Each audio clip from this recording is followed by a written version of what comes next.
tardes.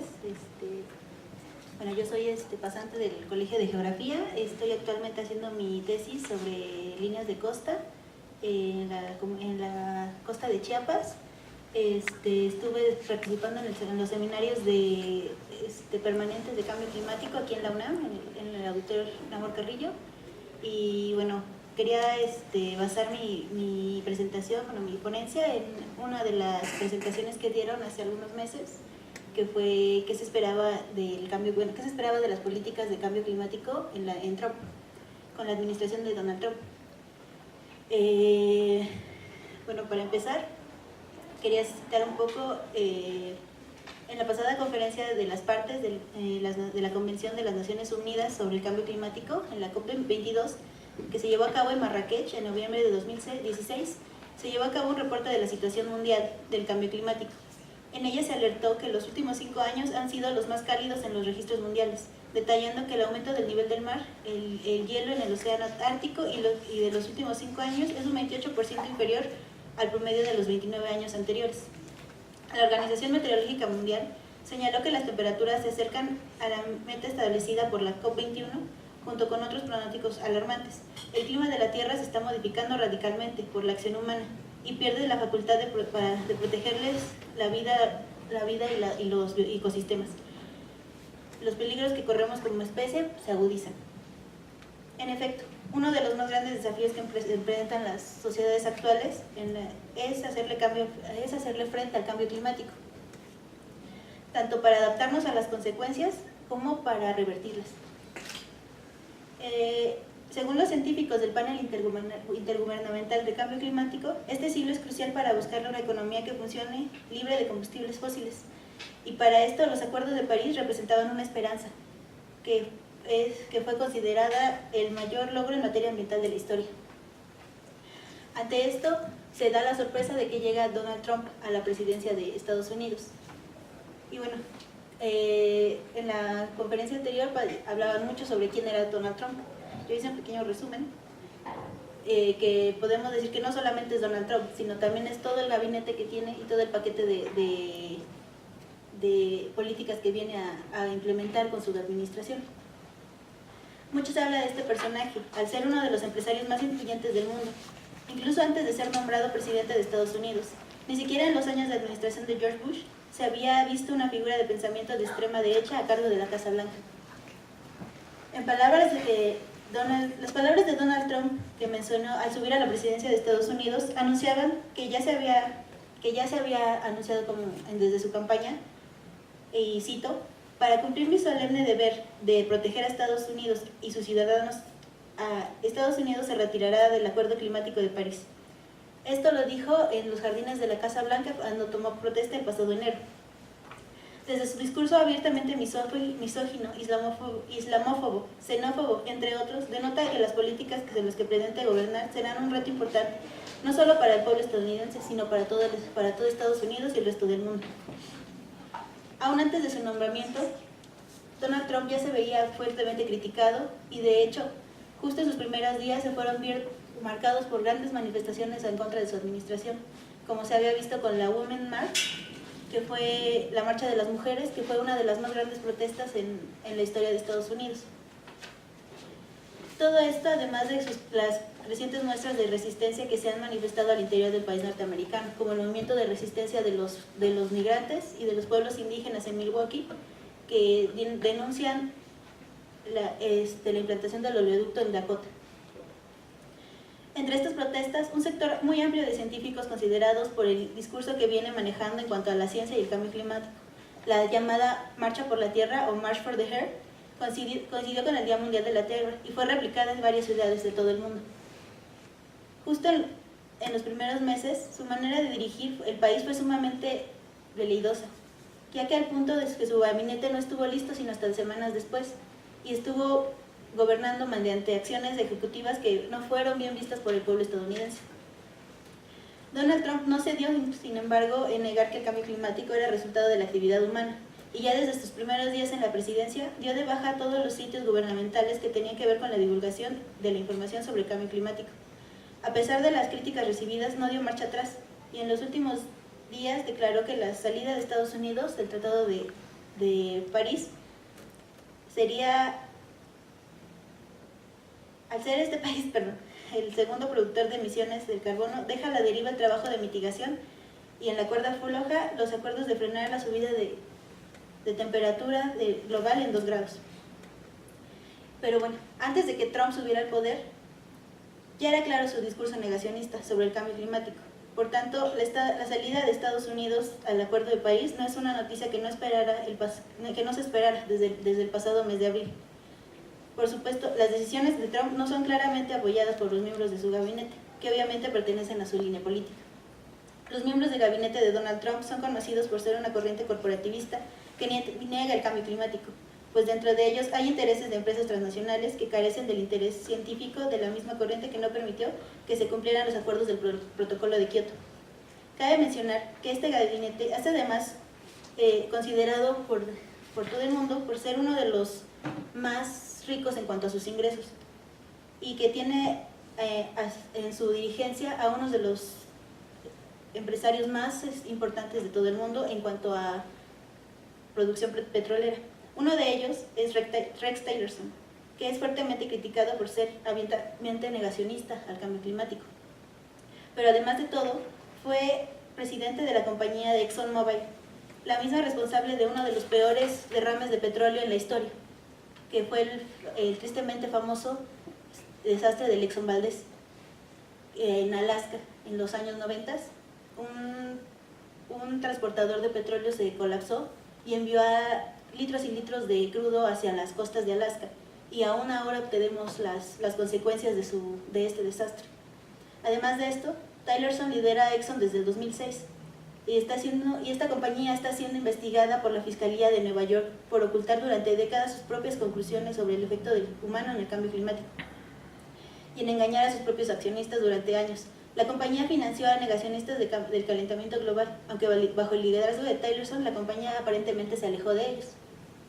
Otra de las polémicas decisiones fue poner enfrente al equipo de transición a la Agencia de Protección del Medio Ambiente, o EPA, a uno de los escépticos, Byron Ebel, del cual acusó a Obama tras ratificar el Acuerdo de París, y citó, como una clara usurpación inconstitucional de la autoridad del Senado, además de poner al frente de esta agencia, semanas después, a Scott Pruitt, un famoso negacionista que considera que la actividad humana no tiene nada que ver con el aumento de la temperatura. Al igual que Tillerson, Pruitt es un gran defensor de los combustibles fósiles y ha encabezado en los últimos años 2 demandas contra la misma EPA con el argumento de que el gobierno federal se había sobrepasado a la hora de exigir los estados que cumplieran con regulaciones de la EPA para controlar las emisiones de gases que controlan el efecto invernadero. El gabinete actual de Donald Trump es catalogado como uno de los más ricos en cuanto a ingresos. La mayoría están ligados a grandes consorcios internacionales y dueños de importantes compañías, la mayoría de combustibles fósiles, y que están a cargo de las próximas políticas medioambientales. Obviamente son abiertamente escépticos, pues están a cargo de las mismas políticas. Son de las mismas políticas de Donald Trump y sus asesores. No acaban de creer que el argumento de las temperaturas puede llegar este año a 1.3 grados con respecto a la época preindustrial, para no superar el punto crítico que sería de 1.5 grados. Y finalmente, mucho menos la línea del no retorno de los 2 grados.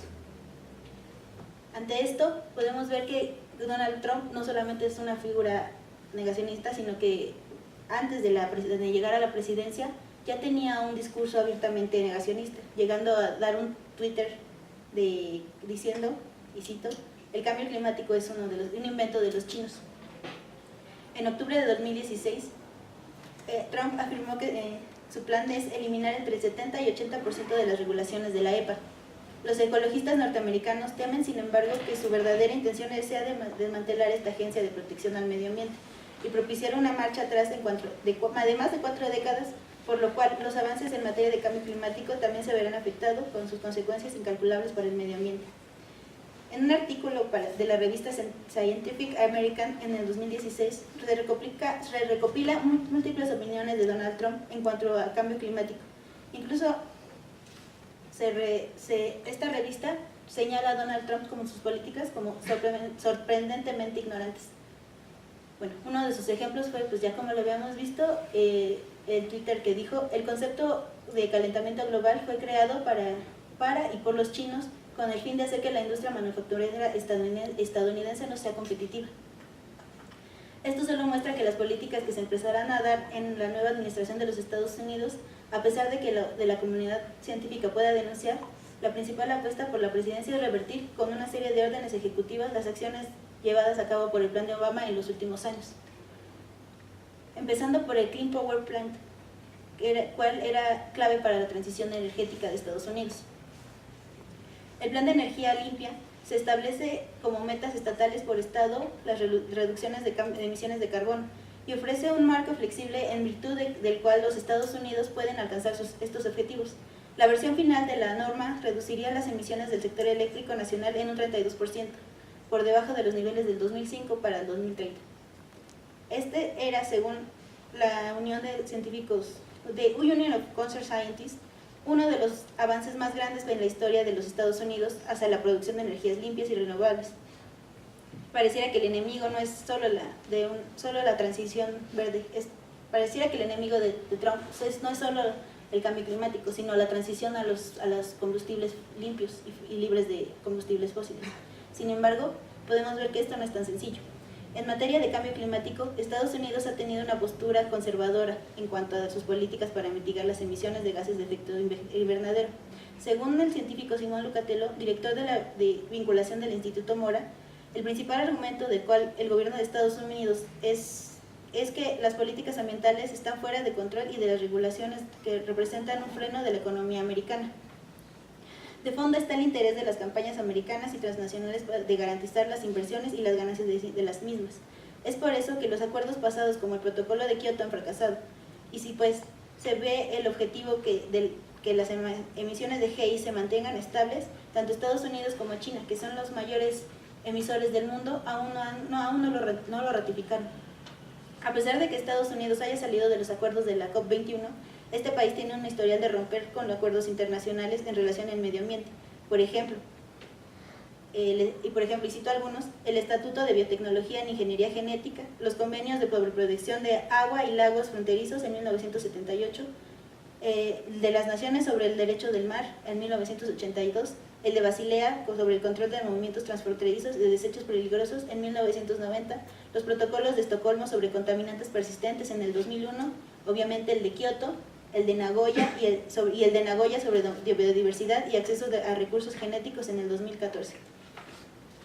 En cuanto a Trump, su política que dijo de que adoptará la revolución del petróleo y el gas para traer empleos y prosperidad a millones de estadounidenses y la reactivación de la industria petrolera en Estados Unidos, ya es un anuncio de cómo va a paralizar las medidas ambientales en contra del cambio climático que Obama ya había traído y facilitar la inversión de muchas otras técnicas de extracción de recursos fósiles como el fracking y la industria minera. Esta línea ideológica tiene fundamentos tanto políticos y principalmente económicos. Como dice Fausto Quintana, doctor en Ciencias Políticas de la UNAM, a pesar de la evidencia científica de que se ha generado alrededor del mundo sobre efectos perjudiciales del cambio climático, la corriente negacionista ideológico-corporativista revela que existe un grupo de empresarial que ha estado detrás de la salida de Estados Unidos de los tratados internacionales a favor del medio ambiente por cuestiones meramente políticas y económicas.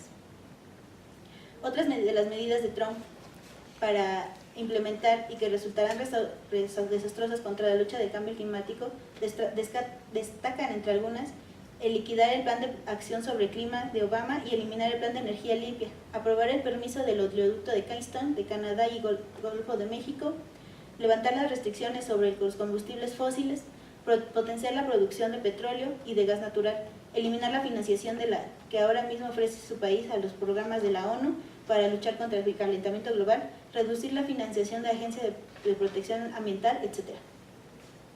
La línea ultraderechista y negacionista sobre cambio climático está ligada a intereses económicos. Esto, a su vez, es una de las raíces del pensamiento conservador de Trump, puesto que la administración se encarna poderosos intereses, en especial los de las industrias más contaminantes, al querer ser invisible o manipular la opinión pública para que no ocupe un lugar importante en la lucha por frenar la contaminación. Ante todo, podemos preguntarnos, ¿qué pasa con el Acuerdo de París? Se decía que el Acuerdo de París iba a cambiar al mundo, era una medida para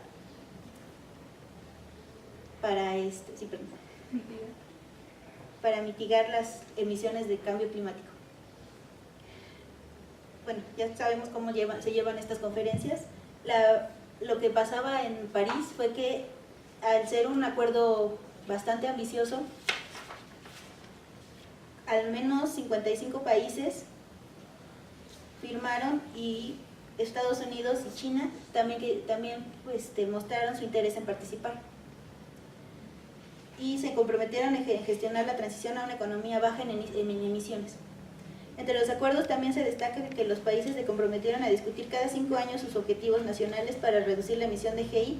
Se estableció que los países imperialistas seguirían ofreciendo apoyo financiero a los países sujetos aún por su economía para ayudarles a reducir sus emisiones y adaptarse a los efectos del cambio climático. Pero hubo grandes críticas en este acuerdo. Sus críticas señalan que el acuerdo hay pocos elementos vinculantes, sobre todo en lo relacionado a la reducción de emisiones de GI, además de dejar a voluntad de los estados el cumplir las contribuciones determinadas de cada una de las naciones. En conjunto, esta cumbre supuestamente fue destinada a reducir las causas del cambio climático. Sin embargo, no tuvo un cuestionamiento más de fondo en cuanto al rol de la producción industrial, que es la causante de las emisiones de efecto invernadero y que causan el incremento de las temperaturas globales, ni tampoco denuncia el sistema de producción, el cual es responsable a su vez del calentamiento de la Tierra y que a lo largo de los años ha sido señalado y denunciado por muchos científicos. Así pues, difícilmente las medidas que se han planteado los administradores de la capital de la cumbre podrán darle una salida definitiva a la crisis climática y ecológica actual. Sin embargo, el Acuerdo de París no obliga a los países que lo firmaron a implementar políticas, sino que solamente se ofrecen metas aspiracionales para reducir emisiones y reportes frecuentes sobre el estatus de cada país en sus esfuerzos por reducir las mismas. Ante todo, si fracasó el Acuerdo de París, ¿qué futuro se nos viene encima? Los acuerdos de la COP21 se ven debilitados por la salida de Estados Unidos, no solo por ser el segundo país más contaminante, sino porque abre la puerta para que países reticentes a llegar a acuerdos referentes a cambio climático como China y Rusia, o que ocupan el primero y el cuarto puesto de emisiones a nivel mundial respectivamente, también abandonan este acuerdo. De momento aún no se han pronunciado, pero aún está el riesgo. Una estimación de varios expertos consultados por de Associated Press apunta que cada año podría haber hasta 3.000 millones de toneladas más de dióxido de carbono en la atmósfera, incluso si todos los países del Acuerdo de París cumplen su compromiso.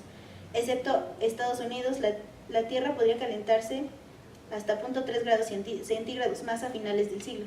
El objetivo es, según el Acuerdo de París, que no alcance los 2 grados para entonces, y hasta ahora ya hemos superado más de 1 grados centígrados a nivel mundial. Los estudios del Panel Intergubernamental de Cambio Climático señalan cuáles son las consecuencias de un aumento crítico en la temperatura del planeta. Las consecuencias serían desastrosas para un mundo de por sí caótico. Ya no solo se trata de un debate científico, puesto que hay consenso en que el modo de producción humano sí trae impacto a la temperatura global. Sin embargo, cabe destacar que a pesar de que Trump llegue con las políticas desvinculantes y pueda salir del Acuerdo de París, este hecho y las posteriores políticas en cuanto a cambio climático no deben interpretarse más que como una luz verde para todas las multinacionales petroleras responsables del cambio climático y una declaración de guerra para quienes lo combaten. El hecho de que Donald Trump imponga políticas que afectan al medio ambiente no quiere decir que sea el reflejo de la sociedad en general, en todo el país, que ya ha criticado, y con esto cierro, fuertemente a Donald Trump. Existen estados que se han propuesto continuar con los acuerdos de París. Tal es el caso de diversos estados que han elegido invertir masivamente en energías limpias. Por tanto, bastiones demócratas tradicionales como California y Nueva York se han puesto a favor del cuidado del medio ambiente, como otros gobernadores por los republicanos como Ohio, Illinois, Michigan, Texas y Iowa. El mundo se asombró con esta lucha, pues Cabe mencionar que las luchas como las gubernamentales también deben ser acompañadas con la de los pueblos originarios y los sectores más pobres. Uno de ellos es la de las tribus como la Dakota y las Sioux, que defienden sus territorios de la devastación ambiental que traen consigo las políticas de Donald Trump y de presidentes anteriores. Una de ellas es la lucha contra el oleoducto de Dakota. El proceso de Standing Rock ha dejado una huella indeleble en la lucha ambiental. Fue una gran victoria, aunque con la elección de Trump se establecieron las condiciones para la cancelación de lo que se había ganado. Los pueblos indígenas demostraron, como lo han hecho una y otra vez en los últimos años, su liderazgo en la lucha por la protección del medio ambiente. Los protectores del agua se mantuvieron firmes mientras se les atacaba y se les reprimía. Con Donald Trump, el neofascismo ha entrado a la Casa Blanca, es un hecho. Su objetivo es una forma diferente de administrar la economía. Es a la vez un rompimiento con el neoliberalismo y al mismo tiempo su sucesor a la derecha, un signo de la crisis profunda de nuestro tiempo. Si podemos combinar esto con lo que llama David Harvey un movimiento correvolucionario orientado a las necesidades de la reproducción social y el desarrollo humano sostenible, con la lucha para salvar a la Tierra como un lugar de vivienda humana, entonces podemos llegar a una parte. Pero esto tiene que ser un movimiento gigante que tiene que unirse con los trabajadores de todo el mundo, que tiene que ponerse a las políticas, no solo climáticas, sino económicas, a las de guerras y a las del imperialismo. Todas estas cosas están conectadas. El movimiento climático es central, es en el sentido de escoger aquello que es más urgente, pero solo podemos llegar ahí si hay una organización de fondo que haga frente a todas estas políticas. Y con esto cierro. Bueno, tenemos